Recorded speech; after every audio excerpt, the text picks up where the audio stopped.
Bon après-midi tout le monde. Je me tiens ici devant vous pour parler d'une femme d'exception, comme les autres l'ont dit avant moi. Au-delà du calvaire qu'elle endure, ce jour anniversaire est surtout le moment de faire un bilan. Qu'est-ce qui a changé? Qu'est-ce qui a changé pour nous et pour la plupart des femmes ici dans cette salle?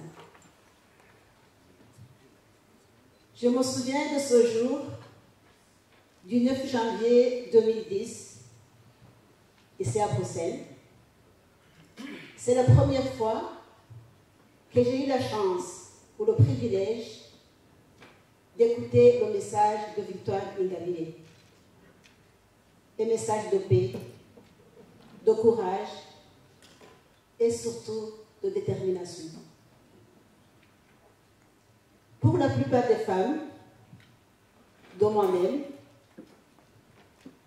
ce fut comme une révélation. Suite à une série d'injustices, de mensonges qui entourent le drame rwandais, se taire et subir était devenu comme la seule alternative pour ne pas s'attirer les foudres.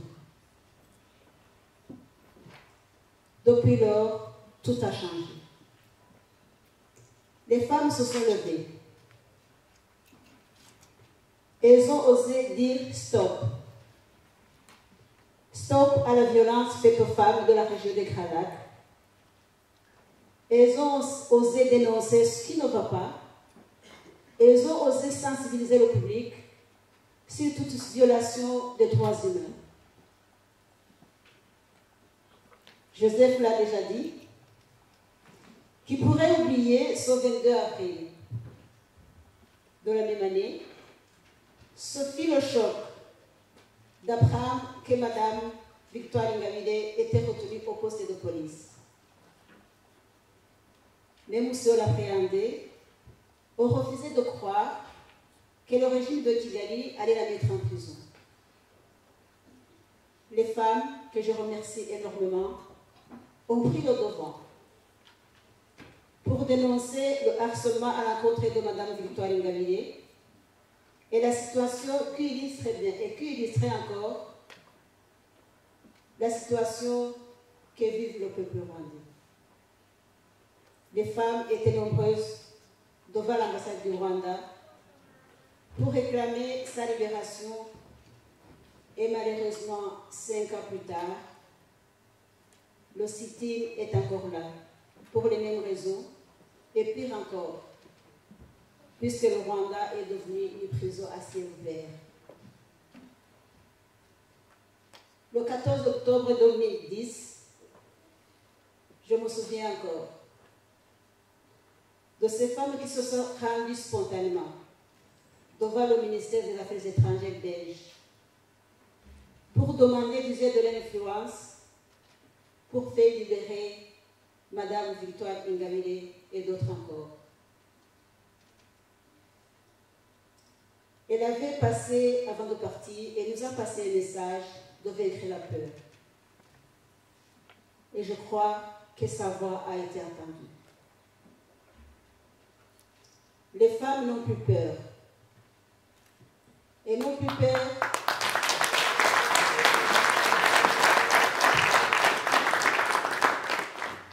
Elles n'ont plus peur de dire la vérité, quel qu'en soit le prix.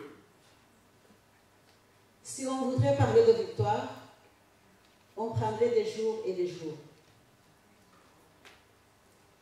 Victoire Ingabire Umuhoza s'est démarquée par son leadership, son esprit d'abnégation qui dépasse les intérêts de son noyau familial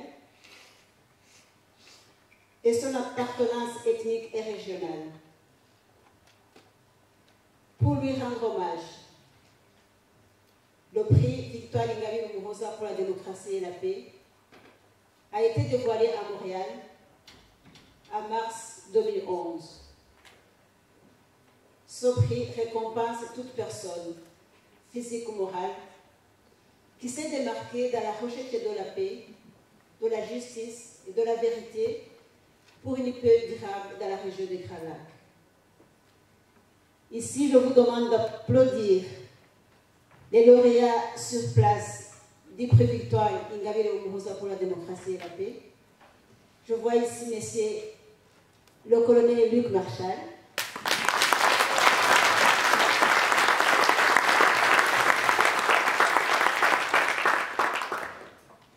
J'ai vu Chris Dobel.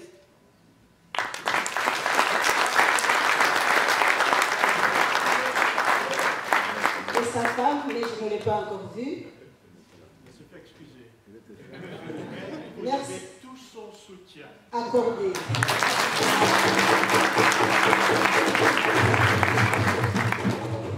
Mais je voudrais surtout que vous applaudissiez très fort Monsieur Deo Mouchaïdi.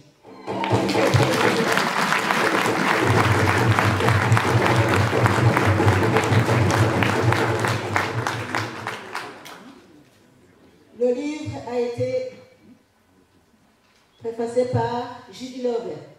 C'est une journaliste canadienne, lauréate du prix Victoire Ingabire Umuhoza pour la démocratie et la paix 2015.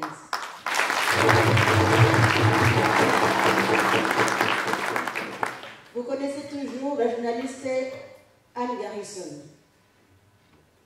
Elle était lauréate l'année d'avant.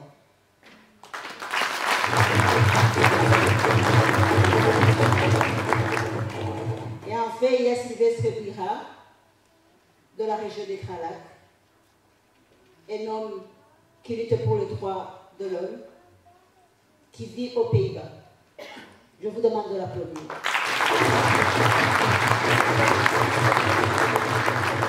J'espère n'avoir oublié personne, puisqu'on reçoit beaucoup de candidats, donc je peux me tromper, mais j'espère que je n'ai oublié personne. C'est dans ce cadre qu'aujourd'hui, tout en remerciant les femmes, les Lyonnes regroupées au sein du réseau international des femmes pour la démocratie et la paix, nous avons voulu donner la parole aux autres femmes qui se battent à nos côtés et qui ont connu victoire. Je voudrais appeler ma collègue des Pays-Bas, Gloria Ubichema, pour venir nous livrer un message qui a été adressé à Victoire par Else Scout Health, qui est une sénatrice belge qui n'a pas su venir aujourd'hui, mais qui a voulu nous adresser un message en écrivant un petit mot à Victoire.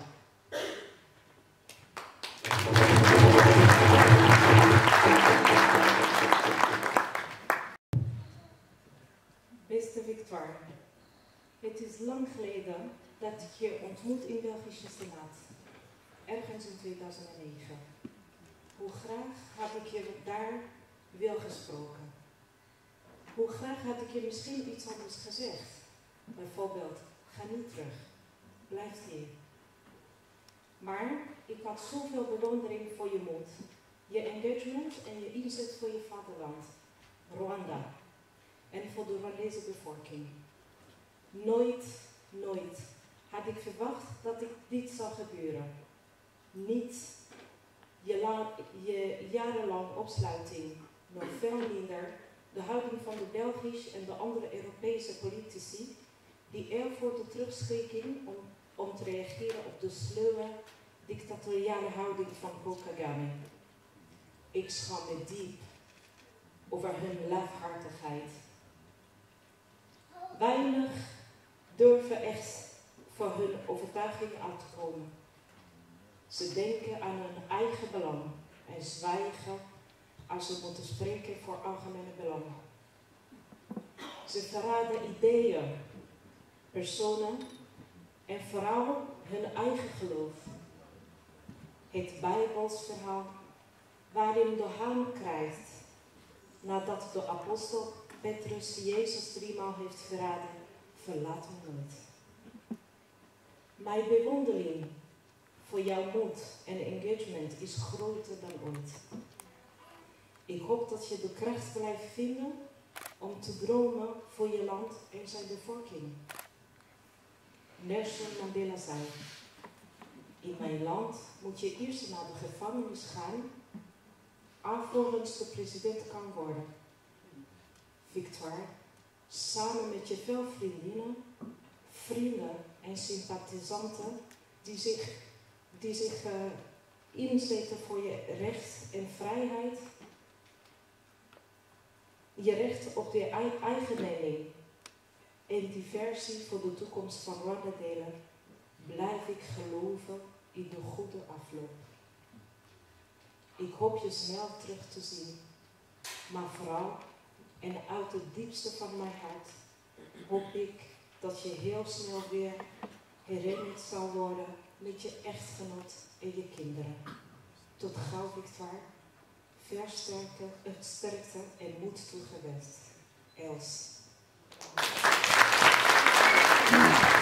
Chère Victoire, ça fait longtemps qu'on s'est rencontrés au Sénat belge en 2009, que j'aimerais retourner en arrière et te reparler. Je t'aurais dit, n'y va pas, tu ne reviendras pas, reste ici. Mais j'ai tellement de respect et d'admiration pour ton courage et ton amour pour ton pays et le peuple rwandais. Jamais je n'aurais pu imaginer les années de détention, ni la position des politiciens belges qui ne réagissent pas face à l'attitude dictatoriale de Paul Kagame. J'ai honte pour leur lâcheté.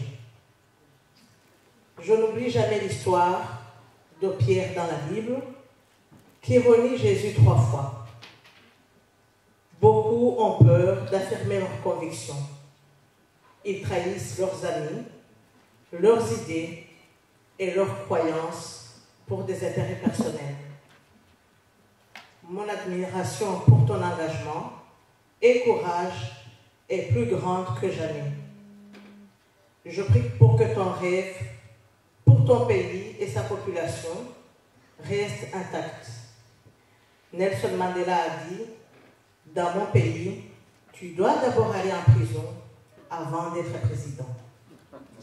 Avec tes amis et sympathisants qui luttent pour ton droit à la liberté, ton droit à avoir ta propre opinion et qui partagent ta vision pour le futur du Rwanda, nous ne perdons pas espoir. J'espère te revoir bientôt, mais surtout, du plus profond de mon cœur, j'espère que tu seras bientôt avec ton mari et tes enfants. À bientôt, Victoire. Sois forte. Els. Merci, mes collègues. Je voudrais terminer ce message en revenant sur le mot générosité. Générosité de Victoire Ingabire. Et je voudrais à l'occasion remercier toutes ces femmes qui ne se découragent pas. C'est très difficile de concilier la vie sociale et la vie professionnelle, mais nous voulons dire aujourd'hui à Victoire que son courage, sa générosité nous motive à jamais et que jamais nous ne l'abandonnons. Je vous remercie.